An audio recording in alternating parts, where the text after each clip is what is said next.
Yo, what's going on? GemMint here. These are the new comic book day reviews. It's Wednesday, September 7th. As always, going to go through this week's comics as spoiler-free as possible. And as always, for every Wednesday, going live on Whatnot later at 2 p.m. Pacific, 5 p.m. Eastern for a themed Wolverine giveaway show.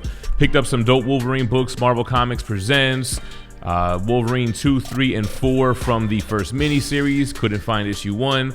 But we did get issue 1 of the first ongoing, as well as issue 8 and 10. So, gonna do giveaways for the hour, and gonna run some modern books starting at $1, 15 seconds, and probably a lot of sudden death as well. So come join us. If you haven't signed up for Whatnot, if you use the link in the description, I'll put it in the pinned comment as well, you'll get a $10 credit that you can use towards your first purchase, whether you use that with me or with someone else. So come join us for the fun on Whatnot, and let's jump into today's new comics. We'll start with the indies, and I'll start with a book that I got a early look at. This is from Image Skybound, and it's by Joshua Williamson. It's called Dark Ride, obviously issue 1.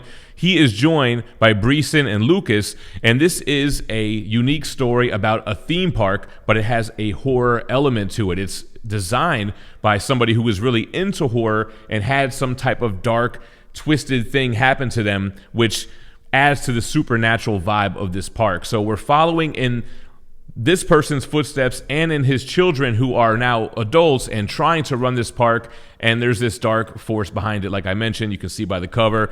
Love Joshua Williamson. Great start to a #1. You guys should pick it up. It comes out in September. Sticking with Image, we have A Town Called Terror. This is issue 6 by Steve Niles and Simon Kodransky. So again, amazing artwork here. I mean, the art really carries and tells this story, but we get a lot more about the characters we're dealing with. This half-breed, almost like Jeepers Creepers type of character, and the reason why his mother was banished, and the whole origin thing, everything coming to a fold here. The town that is literally called Terror. We're learning more about how this person was able to traverse to and from where everyone else is stuck there.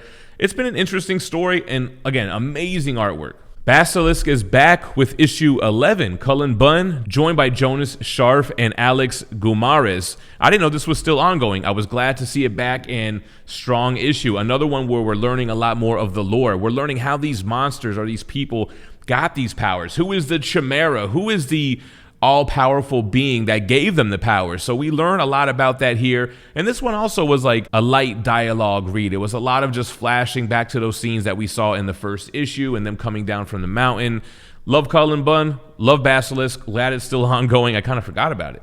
Which brings us on to the conclusion of Metal Society, issue 5. This has a lot of creators on it. So let's see, it's Zach Kaplan, Guilherme Balbi, Marco Lesko, and Troy Pettery. So not a lot, just they had their full names on there. So what's funny is I just, I don't want to say finished. I'm playing this game Detroit with my daughter, and this reminds me of that so much, but it's like androids versus humans, and this is just, I guess it is androids versus humans, but it's more machine-like. Anyway, this is the finale. It could have only ended a number of ways. I thought it had a good ending. I thought this was a strong 5-issue miniseries. Pick up the trade if you haven't been keeping along, or look for the back issues. I dug it. And the last one from Image, we have Spawn, issue 333, halfway till the Mark of the Beast. So in the Spawn book, they're dealing with the Cagliostro becoming sin thing and the whole dead zone thing. I'm so over the dead zones. I mean, they've been talking about this since issue 300, right? But they're tying it into that hole in the ground where the plague spawn came from, and how there might be ways for Cog to go back to hell without a dead zone. I'm ready for something else different with this whole dead zone narrative, but it still has great artwork. It's still Spawn, still crushing it. I still enjoyed it either way. Which is going to bring us on over to Marvel. Last week was the 5th Wednesday of the month. It was an extremely light week. So this week, being the first Wednesday of September, it's stacked, especially with Marvel. And I didn't even read every title. And I read everything today, so it feels like I read a lot. We're going to start with Alien. So they renumbered. They have a new #1, Philip Kennedy Johnson, still on the book, Julius Oda, and Yen Nitro, which is weird that they referenced something from that one shot that they had. I don't know if you guys recall, but it's a new story, and this one is really about synths. Synthesized humans. They're like androids, I guess, and they have augmented powers and such, and it seems like we have this group that has left the humans, survived the humans. They weren't being treated as equal, and they're kind of just living on this paradise, but somewhere the Wayland Corporation has unleashed some xenomorphs, and the humans are tapping them for help. So kind of an interesting premise here. I dug it. I've been sticking along with all of Philip Kennedy Johnson's Alien stuff, so let's jump onto this new #1. Then we have another new #1, All Out Avengers by Landy Land, Leaston, and D. Armada, almost all the L's. So this is the same creative team from Nonstop Spider-Man. So it's supposed to give you that action-packed, boom, boom, boom, boom type of storytelling. I don't think they really nailed it as much as they did during Nonstop Spider-Man. Nonstop Spider-Man, I felt like my blood pressure was going up. It was really jarring to read that, but that was the point. This one, they're dealing with this dark, I told myself I was going to remember the name, something that's possessed Captain Marvel, and she's fighting all the Avengers. I didn't really dig it. I mean, I know what it was trying to accomplish, but it really wasn't for me. Moving on to Black Panther issue 9. I must have not read the last issue, which was the conclusion of that first arc, which I kind of like that arc. This one starts a new arc. Not really digging it. It felt overly jokey, not really feeling the Cap Black Panther relationship, sitting at the table, questioning each other's worth type of thing. The colonialist is the villain here. And he's super slapsticky, like an arcade type of character, or like a hologram man type of character that we'll talk about later. Wasn't really feeling it. Ridley, Peralta, and Albertov. Amazing Alex Ross cover, but wasn't really digging the story. Let's talk about this Eternals Axe stuff. So there's 3 titles that I've read that tied in with this Kieran Gillen event. Kieran Gillen is the writer on this, Villanova and Gumaris. So Death to the Mutants, Avengers, X-Men, Eternals, issue 2, Axe. It's all about this resurrected Celestial judging all of mankind. We're already past the point where Eternals are trying to destroy mutants. I mean, they still are. There's this big war going on, but now there's this looming threat that a Celestial is going to judge the humans, and based on those scales, they'll judge the planet. So that's really what this one was. It's showing how the Celestial is judging people by going into their psyche and showing up as loved ones, like a grandmother judging her granddaughter, but it's really the Celestial. This one was the least interesting out of the 3 books. I did enjoy Immortal X-Men 6, also by Kieran Gillen, Wernick, and Curiel. I liked it because there was a Black Tom issue. I liked his swagger throughout this whole thing, and him not really caring about being judged and making bets on the planet, assuming he's going to survive and what the outcome will be there. So I kind of like that, and there was more of that judging through people's mind type of thing.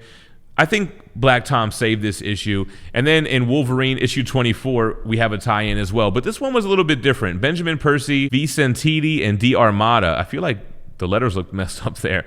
Anyway, what was interesting about this one is it ties into the Ten of Swords storyline with the Muromasu blades and Solemn, the Iraqi mutant that Wolverine was tasked to fight up against. So what's happening here is the Celestial didn't judge Wolverine. He doesn't always judge everybody right away. Sometimes he gives them a little bit of time to prove themselves, which is what happened here. Wolverine has 24 hours to prove his worthiness and to prove that he's worth saving for how many people that he's killed. So Wolverine's already thinking like this is a lost cause. And then you have the daughter of the Beast of Hell getting 24 hours to prove her worth as well. And I like how it ties in with the Beast, because I'm thinking it's the same Beast from the Punisher story that we'll talk about in a few here. I like this issue. Again, this Wolverine run getting bombarded by tie-ins and crossovers. It has no identity of its own, but I did like it as a Axe tie-in. Moving on over to Moon Knight, we're on issue 15, Jed MacKay, Cappuccio, and Rosenberg. What I really liked about the direction of this book, you know, they teased at the end of issue 14, it's always been a Moon Knight heavy book, like a street level hero costumed book, which is cool. It's what a lot of people want, especially after the Moon Knight show. But they did tease finally some Jake Lockley, Stephen Grant, Mark Spector stuff at the end of last issue, and that's where we're heading in this issue, which I think is welcome. So many of these issues have been super solid. I think this is going to go down as one of the great Moon Knight runs, man. Definitely should be checking it out. Which brings us on over to New Fantastic Four. We're on issue 4. It's by Peter David. He's joined by Alan Robertson and Mike Spicer.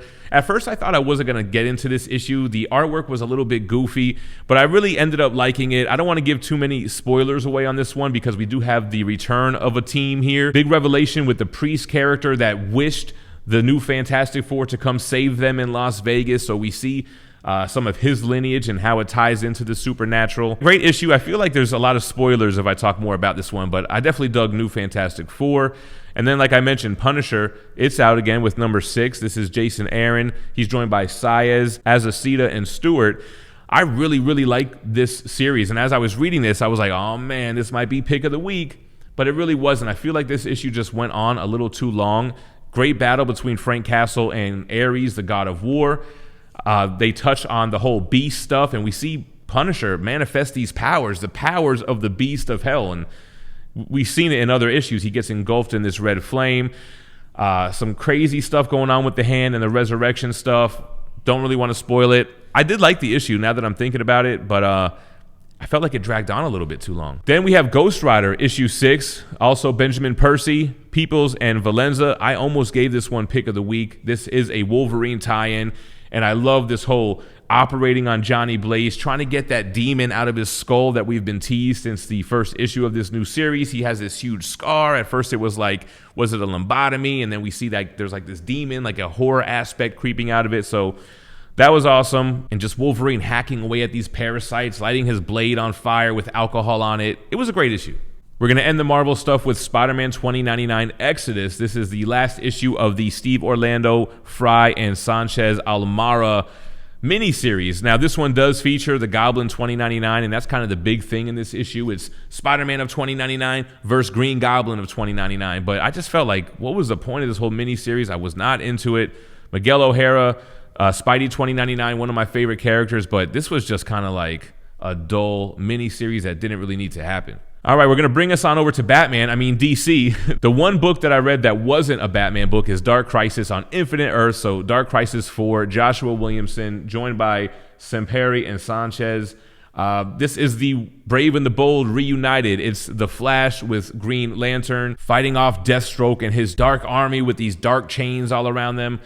I'd be lying if I said I knew exactly what was going on here. It gets deep into DC lore with all past crises, which I have read, but I don't know, man. There's just a lot of big DC universe stuff going on that kind of goes over my head a little bit.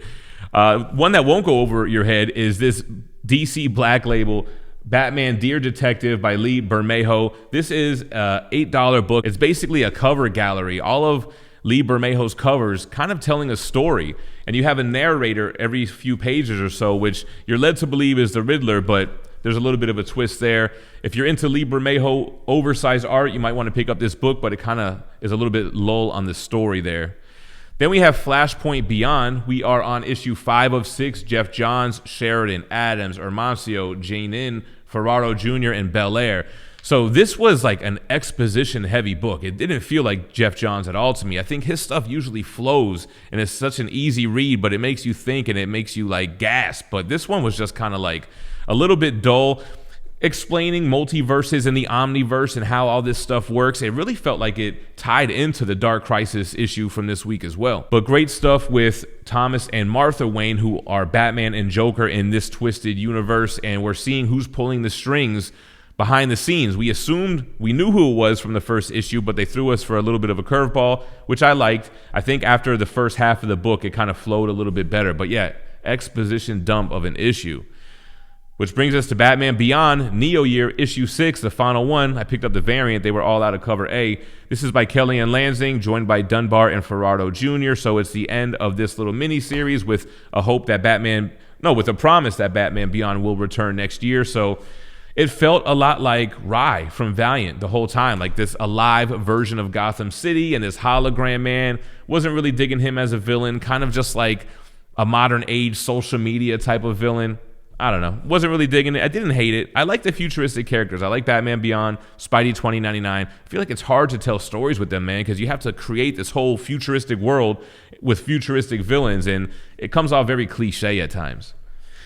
Then we have Batman Nightwatch, issue 1. This is by Torres, Owen, D. Chiara, and Strachan. So I almost didn't want to read this one. I picked it up. The cover looked a little like juvenile. The interior artwork looked juvenile as well, but I kind of got like animated series vibes from this. And it has 2 stories, one of them with Clayface as the villain, and the other one is setting up this whole Night Watch thing, which is essentially a neighborhood watch because people are, I don't know if they're on Twitter or there's some type of fake social media platform, kind of letting the Bat family know where the villain went. So they're playing with that, but it did have some goofy artwork here, man. This panel of Bruce Wayne, geez, what were they thinking? And before we get on to the pick of the week, a quick shout out to the sponsor of this video. Open enrollment is active for the Comic Time 101 mystery mail call. Not only will he send you comics at random, but he's got a new amazing exclusive variant for Invincible, issue 1 with a wraparound cover by John Boy Myers. There are 4 different versions of this cover. You've got your trade dress, your virgin, your color splash, and your foil. You'll get one of those at random in the mystery box, and stay tuned to the channel because Tom tends to add more and more exclusive as the months go on. Hit ComicTime101.com to secure the mystery mail call today. And if you haven't guessed it already, the pick of the week is Batman issue 127, Chip Zdarsky, Jorge Jimenez, and Mori. Great artwork, great writing. I mean, what more could you ask for? We're trying not to spoil this here, right? But we learn who's responsible for this new villain failsafe, this unstoppable machine who is attacking Batman. We learn why he's attacking Batman, and it ties into stuff from DC's past that I actually do recall and remember. I don't want to spoil it. And the last page on here, man, the return of a character after so long was amazing to see. Even the stuff with Penguin and Catwoman, that backup Catwoman story, which is by Zdarsky as well, but it's Ortega and Guerrero. You got to read the Catwoman stuff. It directly ties in with what's going on in the main Batman story, and I like the whole Penguin thing because if you recall, the other part of this story is that Penguin was killed by Bruce Wayne, and now Bruce Wayne's being hunted, and his children are literally killing each other for his fortune.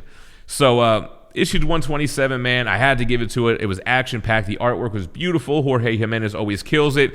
And I really did like this Batman. What do they call him? Batman of Zur-En-Ar, and that like Joker-inspired looking Batman costume. The Batman that is void of Bruce Wayne. So many great things going on in this issue and in this run. Chip Zdarsky's 3 issues in. I suggest you catch up. And with that being said, those are this week's comics. Let me know what you thought about them in the comments down below. Appreciate you watching. Stay minty fresh. Peace.